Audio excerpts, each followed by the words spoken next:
ওর বাপ মায়ের যদি কাছে মাপ পাইতে পারস যা, পা ধর যাই, বলো আব্বা আমার ভুলে গেছে, বল যা, বল ভুলে গেছে। জল। আপনারা যদি মাফ করেন আমি মাফ করবো, আমি মাফ না করলে পারবো না। হ্যাঁ এই বেটা কাট, বেটা কাট, কাট জোরে জোরে কাট। হ্যাঁ বেটা তোরা এমন কষ্ট দিছ, মাফ করে দে। তাও কইছি তুই কি আমাদের দেখতে তোর মায়েরা সুজ করব ওই যা করিস পারলে তুই। হ্যাঁ ভাই বলছিলি আমার চোখের পানি শেষ না। এই ওর মায়ের পা ধর বেটা, যদি ওর মা বাপ মা ওর বাপ মায়ের কাছে, ওর বাপ মায়ের কাছে আপনি এখন আপনার ছেলে নাই, আপনি আদর করিয়েন না, আপনার ছেলে এখন নয়। কেউ আটকাতে পারছে এর আগে আপনি বলে আসতো কারো বলতে যে আমরা বাঁচাও, আমরা ছেড়ে চলে যাবো, আমাকে কষ্ট দিচ্ছে গেলে আমরা ওকে কষ্ট দিচ্ছি। এই রাজাটা এখন বুঝছেন এই কিছুদিন থেকে কই আমাকে এমন কোন দুনিয়া কেউ আটকাতে পারবে না, আমি নিজে রাজা। আচ্ছা আচ্ছা আর পারলে তোর কোনো কবিতা থাকলে আটকা।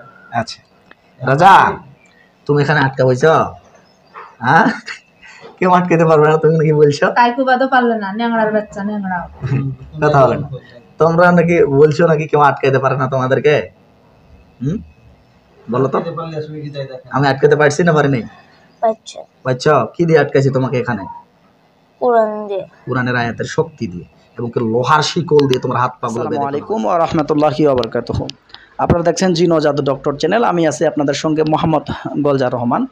তো সম্মানিত বন্ধুরা আমার, আপনারা সকলেই জানেন আমরা 3 মাস আগে আমার এই ছোট ভাইটার চিকিৎসা নিয়েছিলাম।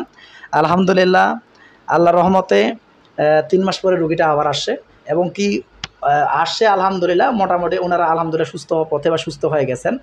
একটু হালকা সমস্যা আছে, ইনশাআল্লাহ আমি আজকে দেখে দিচ্ছি, আশা করা যায় আরও পরিপূর্ণ সুস্থ হয়ে যাবে। আর ওনারা সুস্থ হওয়ার পরে ওনারা আলহামদুলিল্লাহ আরও রোগী নিয়ে আসছেন, এটা আল্লাহর কাছে শুকরিয়া জানাই যে আল্লাহ আমার রিজিকে যা রাখছেন।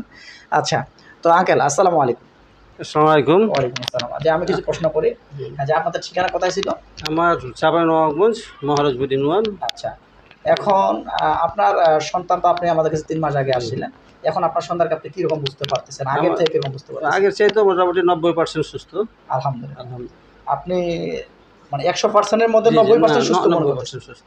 আচ্ছা আচ্ছা আচ্ছা, আমাকে বোঝানোর জন্য বলতেছেন নাকি আবার? না না না, আমি যেটা আমার ছেলে দেখছি সেটা আমার তো বলার কোনো অতিরিক্ত বলার দরকার নেই। আচ্ছা আচ্ছা, আপনার এই সমস্যার জন্য আপনার ছেলেকে আপনি ডাক্তারের পরামর্শ নিয়েছিলেন? হ্যাঁ, ডাক্তার পরামর্শ নিয়েছি। ডাক্তারের পরামর্শ নেওয়ার পর এরকম কোনো রেজাল্ট? না, কিছু আছে কিছু বুঝতে পারেননি বা আরো ডাক্তার কবিরাজ দেখাইছেন? কবিরাজ অনেকগুলো দেখাচ্ছি। আচ্ছা বুঝতে পারছি। আর কিরকম করতো আপনার সন্তানটা আগে? আমার সন্তান আপনার এমনকি যখন ওই যে ওই বলতে জেনেরা আমরা ওই যে বাঁশে ওই যে কলার গাছে মারতো, আর ওই আপনার ওই গোঁজ মারতো, আর লিঙ্গে এসে লাগতো এবং রক্ত পর্যন্ত চলেছে লিঙ্গে, গোপনাঙ্গতে রক্ত বেরোচ্ছিল। আচ্ছা আচ্ছা, এমনকি আর তো মায়ের ভিতরে যে মারতো কত লাল হয়ে যেত, মানে শরীরের ভিতর মারতো, গলা চেপে অজ্ঞান ঘন্টার ঘন্টা ফেলে দিয়ে দিত। আচ্ছা আচ্ছা, তাকাতে পারতো না, এই বহুত কষ্ট দিয়েছে।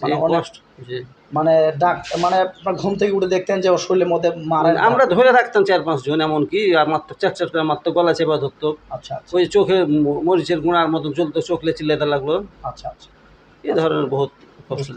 এখন ওরকম বুঝতে পারতেছেন না? ওরকম কিছু নেই, ওরকম কিছু নেই, এখন শুধু হালকা মাথা ব্যথাটা হচ্ছে। আচ্ছা, আজানের সময় বাস করে, শুধু আজানের সময় না মাথা ব্যথা। আচ্ছা আলহামদুলিল্লাহ। তো দর্শক আপনারা শুনলেনই যে কোরআনের রুকাইয়া বা ঝাড়ফুঁকের মাধ্যমে যে রুগী সুস্থ হয় আলহামদুলিল্লাহ।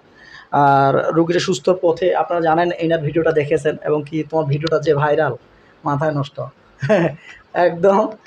আর তো আলহামদুলিল্লাহ যে রুগীটা 100%-এর মধ্যে 90% রুগীটা সুস্থ হয়ে গেছে, আর 10% একটু সমস্যা আছে। 3 মাস পরে আসে আলহামদুলিল্লাহ, ওনারা এখন আমি চিকিৎসা দিয়ে দেবো। আমি আল্লাহর কাছে আশাবাদী পরিপূর্ণ রোগীটা সুস্থ হয়ে যাবে, আর এরকম কোনোদিন আসবে না ইনশাআল্লাহ। শুকরিয়া, দোয়া করি আল্লাহ আপনাকে। তুমি বলো তোমার কেমন লাগে এখন? আলহামদুলিল্লাহ আমাকে অনেক ভালো লাগে। অনেক ভালো লাগে, সত্য বলতেছো তো? জি। হ্যাঁ জি। আর ওরকম আগের মতো ভয় লাগে না? এরকম ভয় লাগে না বাবা, ইনশাআল্লাহ। আর যেগুলো রুগী নিয়ে আসে ইনার কে হয় আপনার? আমার যে আপনার বড় ভাই। আচ্ছা আচ্ছা, ছেলে। আচ্ছা আচ্ছা আচ্ছা, দোয়া করি। আমিও আল্লাহর কাছে আশাবাদী, যদি আমরা ওই রুগীটারও চিকিৎসা দিই, আল্লাহ যদি চাহেন। আমরা তো চিকিৎসার কোনো গ্যারান্টি দিই না, চিকিৎসার গ্যারান্টি দিই না, চেষ্টা করবো, আল্লাহ চাইলে আপনারা সফলতা পাবেন। ভালো থাকবেন, আসসালামু আলাইকুম।